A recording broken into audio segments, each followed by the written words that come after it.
Hello guys, this is Sriram Illandula. Welcome to my channel. San studios Kumbh Mela start అయ్యాము ఈరోజు ఇక్కడ నుంచి కరీంనగర్ నుంచి. సో ఏంటంటే మనకు జనరల్గా ఫ్లైట్ టికెట్లు చూస్తే మన ఆస్తులు అడిగేస్తున్నారు అండ్ ట్రైన్ టికెట్లు చూసినా దొరకట్లేదు కాబట్టి మన ఓన్ వెహికల్లో బయలుదేరిపోయాం. సో ఇప్పటి నుంచి మీకు కుంభమేళా అప్డేట్స్ ఇస్తూనే ఉంటాను. నెక్స్ట్ 4-5 days ఫ్రెండ్స్ అందరూ వస్తున్నారు. ఫ్రెండ్స్ అంటే కొంతమంది రిలేటివ్స్ ఉన్నారు, ఫ్రెండ్స్ ఉన్నారు. ఈ మిస్టర్ శేఖర్ అండ్ కట్టుకొచ్చల్ సుధాకర్ గారు అండ్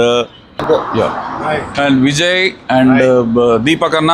సో అందరం కలిసి వెళ్తున్నాం. ఇంకొక వ్యక్తి ఉన్నాడు, ఇంపార్టెంట్ వ్యక్తిని కూడా చూపించాలి తప్పకుండా, మీ నరేష్ లుల్లా. సో ఈరోజు పెద్ద సాహస యాత్ర అని చెప్పొచ్చు. ఆల్మోస్ట్ మనకు 2500-3000 kilometers వస్తుంది. సో ఇప్పటి నుంచి స్టార్ట్ చేస్తే I'll keep you updated with my all regular postings about Kumbh Mela. So ఎల్లుండి మౌని అమావాస్య కూడా ఉంది. కొన్ని కోట్లలో మనకు అక్కడ సాధువులు, నాగసాధువులు అందరూ వస్తారు కాబట్టి అది కూడా ఎంతవరకు అయితే మ్యాక్సిమం అంతవరకు కవర్ చేసే ప్రయత్నం చేస్తుంటాను. Please stay tuned.